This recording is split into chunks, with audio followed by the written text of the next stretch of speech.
Please হুদা ভাই এখন কথা বলবেন না। না না আমি কথা বলছি তো, জাভেদ আমার কথাটা শেষ করতে।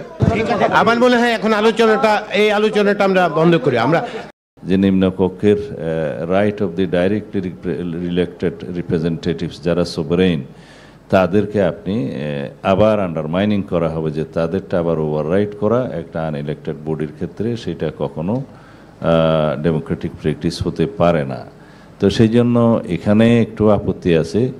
অর্থ বিল, আস্থা বিল, সংবিধান সংশোধন বিল এবং জাতীয় নিরাপত্তা উইদিন ব্র্যাকেট যুদ্ধ পরিস্থিতি, যেটা আমরা এগ্রিড হয়েছে প্রায় আর কি, আমরা নোট অফ ডিসেন্ট দিয়ে এগ্রিড হয়েছি, এই চারটা ক্ষেত্র বাদে বাকিগুলো উপস্থাপন হবে জেনারেল বিল হিসাবে, সেগুলো যাবে অ্যাকসেপ্ট দিস বিলস।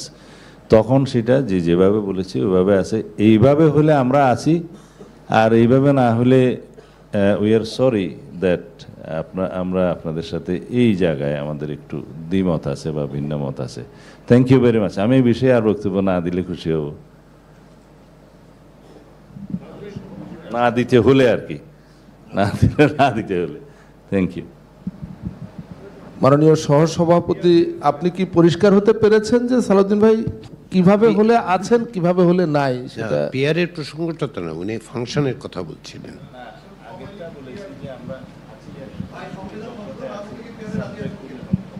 আচ্ছা, মাইক্রোফোন দেন।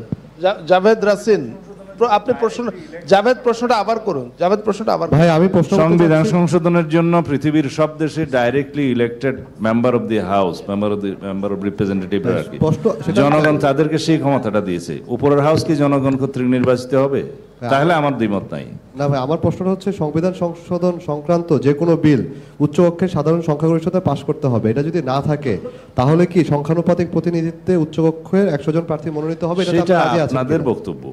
না না, আপনারা রাজি আছেন কিনা? না, আমরা তো পিআরএ নাই। আচ্ছা, আমরা পিআরএ নাই, আমরা তো বলেছি যে আমরা 100তে আছি, 100তে আছি, পিআরএ নাই। ফাংশনের ক্ষেত্রে ওনারা কতগুলো সংবিধান সংশোধন তো আমরা তো এটা প্রশ্নই আসে না। একটা যদি থিওরিটিক্যাল আলোচনা, সালাউদ্দিন ভাই এটা সম্পূর্ণ থিওরিটিক্যাল আলোচনা, পৃথিবীর কোন পার্লামেন্টে ডাইরেক্টলি ইলেক্টেড রিপ্রেজেন্টেটিভ ছাড়া কেউ সোভারেইন নয়, এবং সোভারেইন পার্লামেন্ট ছাড়া কেউ দেশের কনস্টিটিউশনে হাত দিতে পারে না। সেই ক্ষেত্রে যদি আমরা একটা আনইলেক্টেড এক্সপার্ট কমিটির কাছে সংবিধান সংশোধনের ক্ষমতাটা দেই, তাহলে পরে সেটা ডেমোক্রেটিক প্র্যাকটিস হতে পারে না। This is the principal of the law, এবং এখানেই হচ্ছে সুপ্রিমেসি অফ দি কনস্টিটিউশন, এখানেই হচ্ছে আর্টিকেল 7 অনুসারে supremacy of the people of the country, এবং তাদের সেই ক্ষমতাটা আপনি তাদের দ্বারা নির্বাচিত প্রতিনিধির বাইরে, তাদের ছাড়া ইনডাইরেক্টলি ইলেক্টেড আর একটা হাউসের কাছে কনস্টিটিউশন চেঞ্জ করার মতো ক্ষমতা দিবেন, এটা ডেমোক্রেটিক প্র্যাকটিস হতে পারে না। ওয়ার্ল্ড ওয়াইড যদি থাকে আপনারা মেসাল দিতে পারেন। সালাউদ্দিন ভাই, আমার শুধু প্রশ্ন যে এখনকার পদ্ধতিতে জাতীয় সংসদে যে সংরক্ষিত নারী আসনের এমপিরা বুঝি তো, তারা কি আপনারা চাচ্ছেন পার্লামেন্টের একটা আপার হাউস আনইলেক্টেড বডি হলেও সেখানে যাতে সংবিধান সংশোধনের বিষয়টা নিয়ে এসে জীবনে কেউ সংবিধান সংশোধন না করতে পারে, সেই সেন্সটা আমরা জানি তো, বুঝি তো, কিন্তু কথা হচ্ছে সেটা ইম্পোজ করবেন কেন? সেটা যদি জাতি সর্বসম্মতভাবে গ্রহণ না করে ইম্পোজ করাটা তো ঠিক না, এটাই হচ্ছে আমাদের বক্তব্য। আর থিওরিটিক্যালি কেন এটা ফিজিবল নয় সেই কথাটাই আমি বলতে চেয়েছি।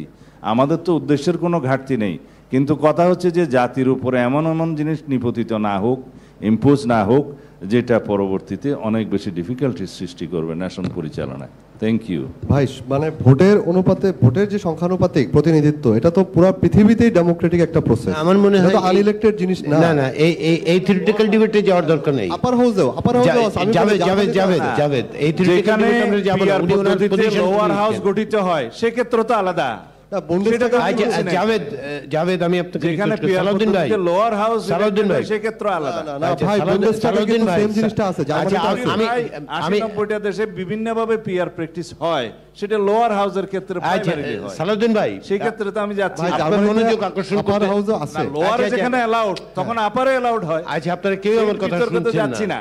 আচ্ছা শুনুন, সালাউদ্দিন ভাই, পিআর নাই, সুতরাং আপার হাউসে পিআর আমরা না না, আপনারা বলছেন, শুনে সেটা তো আপনারা বলেছেন, সেটা তো বলেছেন। আচ্ছা ঠিক আছে, আবার মনে হয় এই আলোচনাটা এখানে আমরা স্টপ করব। জি জনাব। না না, এইভাবে পয়েন্ট করেন না। না না হুদা ভাই, এই এক্সপ্রেশনটা কিছুদিন আগে আরেকজনের এরকম একটা এক্সপ্রেশন।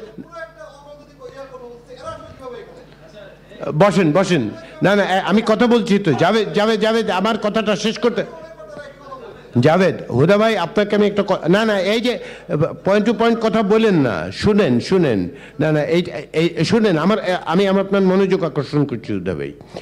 সেদিন একজনের একটা এক্সপ্রেশন নিয়ে আপনি আপনার ডিসকন্টেন্ট এক্সপ্রেস করেছেন, আমি ইন্টারজেক্ট করেছি, আমি রেপ্রিম্যান্ড করেছি যেই অর্থে রেপ্রিম্যান্ড করা হয়। সেক্ষেত্রে আমরা কে কেন এখানে এসেছি সেই প্রশ্ন যদি তোলেন তাহলে খুব বিপজ্জনক পরিস্থিতির সৃষ্টি হয় আমাদের প্রত্যেকের জন্য। কারণ আপনি আজকে যদি জাভেদকে প্রশ্ন করেন তাহলে শুধুমাত্র রাজনৈতিক শক্তি হিসেবে না, আপনি প্রকৃতপক্ষে আমাকেও প্রশ্ন করতে পারেন তো। আমরা তো সে আলোচনায় যাচ্ছি না, আমরা প্রত্যেকের আপনার আচ্ছা তাহের ভাই আপনি এখন কথা বলবেন নাকি খাওয়ার পরে নামাজের পরে কথা বলবেন? না, ঠান্ডা হয়ে গেছে। প্রথম কথা হচ্ছে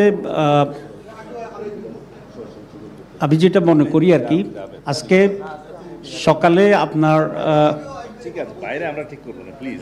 না, এটা এই কথাটা হয়তো বলতে পারে না আসলে। না ঠিক আছে প্লিজ, আমরা আমাদের মানে ফুটে বেরোনোর পর থেকে বাচ্চা বয়স থেকে আমরা ফেসিবাদের বিরুদ্ধে লড়াই করে আসতেছি। আর আপনারা এই আমার মনে হয় এখন এই আলোচনাটা আমরা বন্ধ করি। আমি সেটাই বলেছি, কারো লোকাল স্ট্যান্ডাই নিয়ে প্রশ্ন করার দরকার নেই, প্রত্যেকের লোকাল স্ট্যান্ডাই আছে, না থাকলে এই জায়গায় আমরা আসতাম না। এই ধরনের প্রশ্ন করা তো আমরা মানবো না। আক্তার ঠিক আছে, আমি তো ইন্টারভিউ করেছি। সাথে নিয়ে আমরা অভ্যুত্থানটা করছি। আক্তার আপনার কাছে আমার অনুরোধ যে ঠিক আছে, প্রত্যেকেই সেন্টিমেন্টটা বুঝতে পেরেছে, প্রত্যেকেই রেকগনাইজ করছে। আমার এজেন্সি নিয়ে প্রশ্ন ওঠে, না তা বুঝতে পেরেছি। আমার দল এবং আমার দল শুধু না, গোটা অভ্যুত্থানে যে ছাত্র জনতা মাঠে নেমে আসলো তাদের অস্তিত্ব নিয়ে, তাদের এজেন্সি নিয়ে প্রশ্ন ওঠানো হচ্ছে। আক্তার ঠিক আছে, এটা তো প্রত্যেকেই রেকগনাইজ করেছে। না আক্তার প্লিজ, ভূমিকা না আক্তার আমি বুঝতে পেরেছি আপনার সেন্টিমেন্টটা, প্রত্যেকেই বুঝতে পেরেছি। Javed that miss that point. এখন আসেন আমরা, ঠিক আছে আপনার প্রশ্নটা এটা ওনাকে এই প্রশ্নটা করার কারণে ওনার সরি বলা উচিত। আচ্ছা ঠিক আছে, আপনি এখন টায়ার বাইককে দেন, এখন 2টা বাজে, প্রত্যেকেই আমরা সম্ভবত ক্ষুধার্তও বটে। আমার মনে হয় আমরা টায়ার বাইয়ের কথাটা শুনে, না প্লিজ হুদা ভাই এখন কথা বলবেন না। আচ্ছা হুদা ভাই সরি বলছি, ঠিক আছে। না এক মিনিট, না সাকিব প্লিজ কন্টিনিউ করে নেই আলোচনা। এইটা আপনি শুনেন, না সাকিব এটা বললে তো হবে না। না সাকিব আমি আপনাকে অনুরোধ করছি, আপনি কথা বলবেন না, আপনাকে পরে মাইক্রোফোন দেওয়া হবে, আপনি যা বলতে চাচ্ছেন বলার সুযোগ দেওয়া হবে।